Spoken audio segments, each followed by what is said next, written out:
በዛሬ 9 ወር ልጅ ተወልዳላችሁ፣ ተወልዶ አድጎ 20 ዓመት ሲሞላው ሁላችሁንም ይገላችኋል ብትባሉ ተወልዳላችሁ አትወልዱም? ምዕመናን እስኪ ጻድቃን ናችሁ ተወልዳላችሁ አይታወቅም። እንኳን ይገላችኋል ተብላችሁ ይርበናል ብላችሁ አልወልድ ብላችሁ የለም እንደው ወጎጉን አልኩ እንጂ ማለት ነው። ይርበናል እያላችሁ አሁንስ እንደውም ስንሰማ ሌላ ነው። እኔ ወደ ውስጥ ገብቻ አልናገርም እንጂ ማለት አንዳንድ ሴቶች አራስ መሆን ሁሉ ጠልተው አንወልድም የሚሉ አሉ። አንዳንድ ነው ያልኩኝ፣ ሁሉን አላልኩም። አንዳንዶች ደግሞ አይ በቃ እንደው ሰውነቴ ይበላብሽብኛል እንደው ሸንቀጥ ብዬ ነው መሞት የምፈልግና አልወልድም የሚሉ አሉ። የልጅ ሽንትም ያስጠላቸው ማለት ነው። ወይ ግሩም እንዲሁ እኮ ይሄ ሁሉ መዝመንመን እኛ ምን እያልን አድገን ይመስላችኋል? ምን እያልን ያደግነው እኛ? ተመልከቱ፣ እግዚአብሔር ያሳያቸው። እና ሰው ራስ ወዳድ እየሆነ መጥቷል አሁን ማለት ነው። ራስ ወዳድ እየሆነ ነው የመጣው። እግዚአብሔር ግን ጠላቱን ፈጠረ። አይገርማችሁም? መጀመሪያ ክፉ ጠላቱን ዲያብሎስን ፈጠረው፣ ይሄንስ አልፈጥርም ሳይል። ቀጥሎ የሰውን ልጅ እንደሚነሳበት እያወቀ ፈጠረው። እኔ እንደ እግዚአብሔር ያለ ቸር የለም፣ መቼም ኑሮ ያውቅ። እና እግዚአብሔር ሰው ጠላቱ እንደሆነ እያወቀ መፍጠሩ የእግዚአብሔር ቸርነት ነው።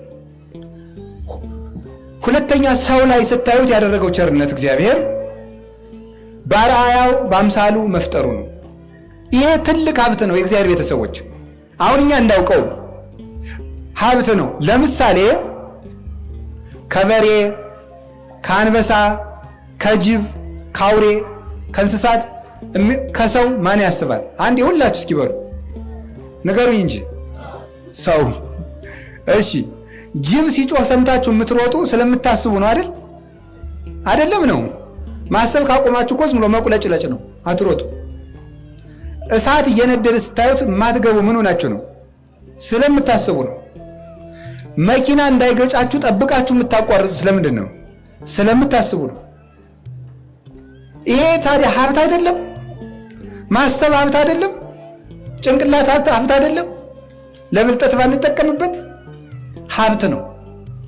በአርአያው ፈጠረን ማለት እኮ እግዚአብሔር እንደሚያስብ አሳቢ አድርጎ ፈጠረን ማለት ነው።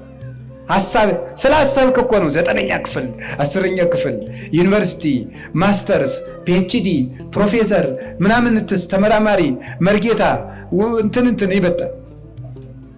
እግዚአብሔር በአርአያው ባይፈጥር ኑሮ ምን የለ፣ ዲግሪ የለ፣ ምን የለ፣ መሐንዲስ የለ፣ ሹፌር የለ።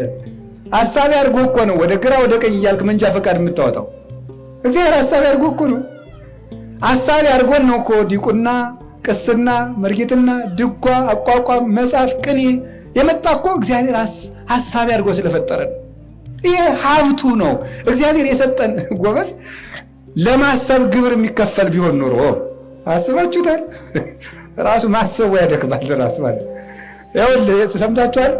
እገሌን ልስደበው ስትል 20 ሺህ ብር ባሰብክ ቁጥር እኮ ነው ማለት ነው። እገሌን አናቱን ልበለው ስትል 100 ሺህ ብር ይጣልብሃል።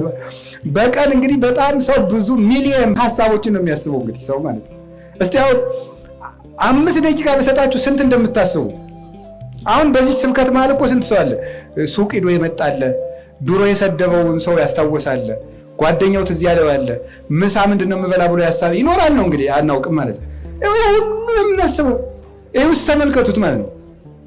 እግዚአብሔር አሳቢ አድርጎ ፈጥሮን ለሐሳብ ግን ግብር አይከፈለበትም።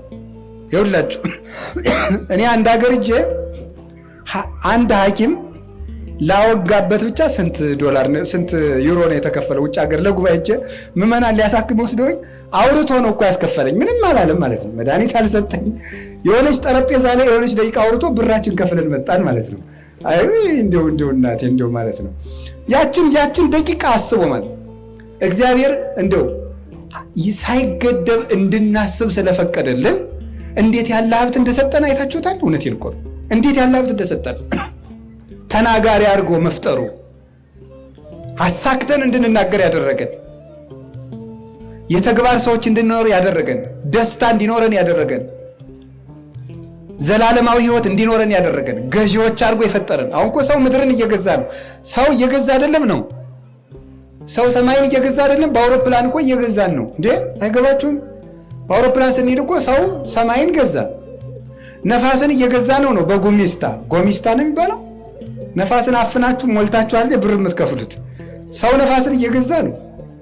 ውሃን ገዝቶ በቧንቧ እየጠጣ ነው። ውሃውን አሰልጥኖ መብራት ኃይል እያደረገው ነው ሰው። አሁን ሰው ያልገዛው ምን አለ? የፀሐይን ብርሃን እንኳን አሁን አላተርፍላት ብለን በሶላር እየቀማን ወደ መብራት ቀየረንባታል፣ ወደ ኢነርጂ ወስደነዋል። ይሄ ምንድን ነው? እግዚአብሔር ለሰው የሰጠው ሀብት ቅድስና። ከዛ የመጨረሻ ግን የሰጠን ሌላ ሀብት አለ። ይሄ ሁሉ ሰማይና ምድር አልፎ ዘላለም የሚኖር ማን ብቻ ነው? ሰው በሉ። ሰው ዘላለም የሚኖር ፍጡር ሰው ነው፣ የሁሉ አልፎ። ስለዚህ ሰው መልከኛ ፍጡር ነው። ማንን ይመስላል? ፈጣሪው እግዚአብሔርን መምሰሉ። ይሄን ሁሉ ሀብት ሰጥቶ እንደሱ ቅዱስ እንደሱ ንጹህ እንድንሆን አድርጎ ፈጥሮ ሀብትን አጎናጽፎ ፈጠረ።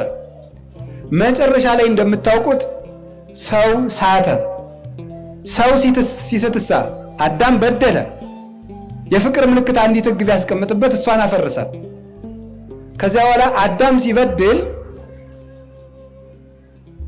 ሄዶ ልብሱ ተራቆተ። አዳም ደንግጦ በዛፍ ስር ተሸከሸገ እንደምታውቁት።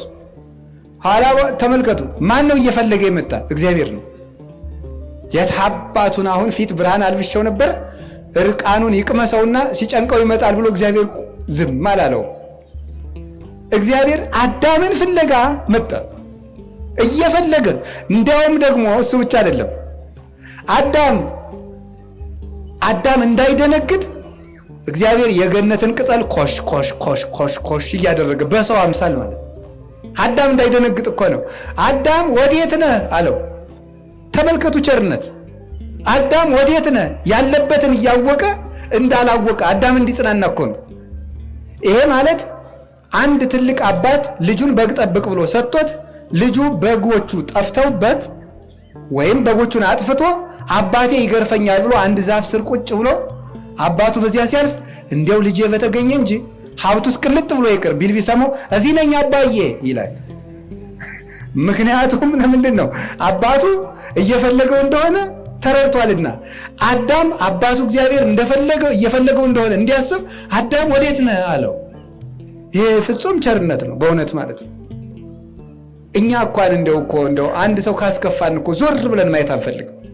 ተከትሎ መጥቶ እግዚአብሔር አዳም ምን ሆነህ ነው አለው። ደግሞ እንደው ይገርም ምን ሆነው ሊቃውንት ሊያናግረው ቢሻ ይላል።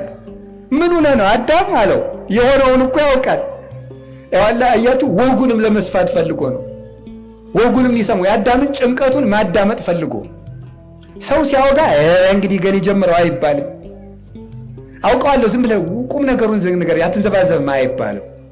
ሰውን ማዳመጥ ስታወጉ ግን አትንዘባዘቡ። ከቻላችሁ ሙላችን አንንዘባዘቡ።